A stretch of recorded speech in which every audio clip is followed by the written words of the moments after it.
couldn't tell you. And that deals a lot with the politics of other school districts and where Harvards take their money and what they want to look at. So I don't know. Yeah. So one of the questions I have is, and I used to teach in a DC public charter school. So if this is successful and it's found that this model, where there's consistency and students understand that there's immediate feedback for things I do well, I gain awards, and then they go on to 9th grade in the DC public high schools, is there anything being done in the high schools to prepare the high school teachers for students who are coming in, saying, I get this, if I do well, I get rewards? Is there any sort of cross-working going on with high schools, helping the high schools to understand, you're getting a crowd of students who've gone through this experiment, who have these experiences, and if they get to high school and rewards are uneven, commensurate with student appropriate behavior, they might fall off. I don't know how better to put that, but is there anything done at the high school level to help ensure that the children who are successful in this model continue to have success as they enter into the high schools in DC? Yeah, I mean, as you said, I think there's stuff to be done, absolutely. The internal communications and the way the different clusters work in the district, and kind of dive into the weeds for a second, but yes is the short answer. There are systems, and we've talked to the instructional superintendent of the high schools about this and things like that.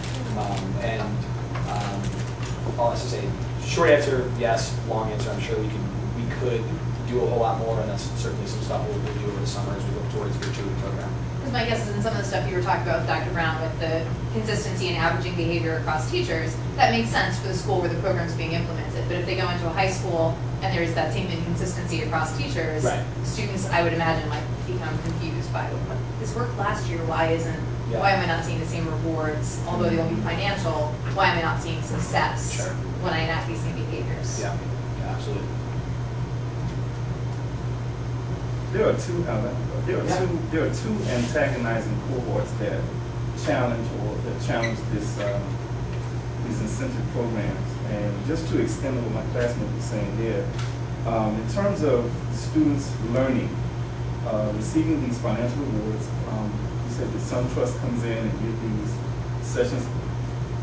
Is there any follow-up on the school level to ensure that the students are learning that education is an economic commodity? In terms of how they're saving money, how they're spending? Sure. Is there any follow-up after SunTrust? A number of our schools have taken the SunTrust and integrated it into math programming, or have built off what SunTrust Financial Literacy Session is. I'm forgetting now, there's one great example at the school. I forget exactly how it worked, but a number of our teachers have done it. There's no formal thing that we've set up centrally or that anyone else has set up system-wide, but a lot of the schools and really entrepreneurial, forward-looking teachers have jumped off from this point as an opportunity to deal with a lot of stuff that in real-world kind of way, because it's real with the students. But no, there's nothing systematic. And the other antagonizing cohort would be there are a bunch of people out there that feel as if that these, are you finding in DC, this capital gains program, is it negatively affecting teacher collaboration? No, actually, what's been great and an unexpected benefit to the program is it's actually the opposite. Because what you're getting behavior data on certain students. Students get the average behavior, and they look at that and they go to their favorite teacher who they always behave, in whose class they always behave, and they say, I was so great in your class all week and I only got $5. And that teacher knows that, okay, well, how did you do in these other 4 classes? The student might not want to talk about it, or might say, oh, I did fine. And what we're finding is that a lot of times the teachers are collaborating and around a certain student because the student is motivated to a certain degree. Says, I want to earn more. And the teachers talk with the other teachers and say, hey, Mr. Jones, what's going on in your class that he's not earning the dollars? It's a jumping off point. Another thing that's been great that's also been an added benefit has been the parental engagement. And some people, many people I think would probably view this as kind of a negative thing when a parent comes in and says, my student isn't earning money, and it's clear, unfortunately, to the school sometimes that it's the parent that's after that money. But this is the first time the parent's been in the building. This is the first time the principal or the teachers have met the parent, and it's an opportunity for them to say, well, yes, your student's been skipping class for the last month. It's bringing people in. So it's actually been the opposite. And definitely, theoretically, I can understand why it wouldn't be, but it's certainly the opposite, which is great. Yeah. One other question. Sure. And this may be beyond the scope of this, Yeah. but so you said that some schools are having a lower number of students sign up for the bank accounts. Mm-hmm. Has there been any consideration or study of how many of those schools are in neighborhoods where banks don't exist? No. It has actually, what's been tougher is it's the bigger the school, the lower the rate. And it doesn't have anything to do with neighborhood. It's got everything to do with when you have 600 middle school kids in a middle school, that takes a lot of time to make sure you're going through all the kids, and it takes a greter deal of organization. And unfortunately, some of our middle schools don't have at this point. So it's the school's responsibility to help Yes. the students set up the bank accounts? I see. The Sun Trust actually comes to the schools and sets them up there. So you don't have to get to a bank. All you need to do is be present at school on the day that they're there with the form that you need to fill out. Yeah. And how do they provide the information to the students on financial literacy? Is that through like? It's actual classes. They have a great program, and I think a lot of financial institutions have this, but they have an internal volunteer program where they don't have to take any time off of work or anything. They go to do these sessions at the schools. So we can have as many as 5 and 6 SunTrust folks in a number of different classrooms at any point doing education. It's each module is about 45 minutes long. Yeah. Has participating in this program caused the teachers in any way, form, or fashion to change their curriculum and the way they teach? I couldn't speak to that. I haven't heard anything either way about that. I think the one thing that they do differently is that they have to keep up on their data. Whereas just as a teacher myself, I used to hate grading because it just took so long. Sometimes we put it off longer than I should have, but under this system, a kid who does well in a test, who knows, and perhaps puts more pressure on the teacher to get that grade done. But I couldn't speak to that.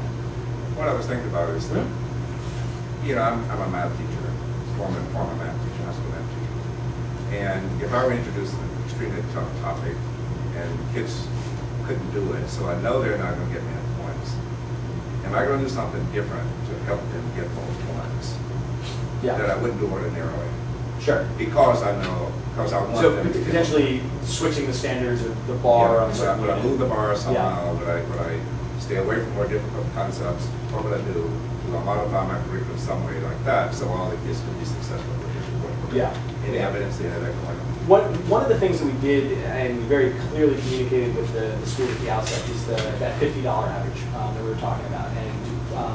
And we really hammered this home. And in a couple of our schools, we did get it wrong initially. We went back and said, okay, the students are earning way too little, or the students are earning way too much, and we rushed to make that consistent at the outset so it would be consistent over the year.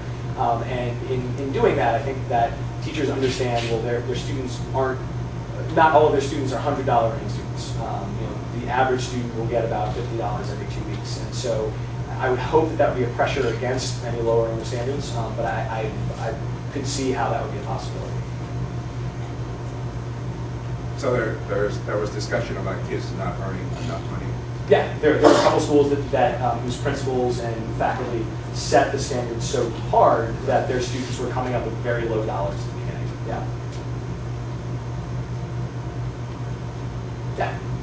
Do you think this program would be just as effective?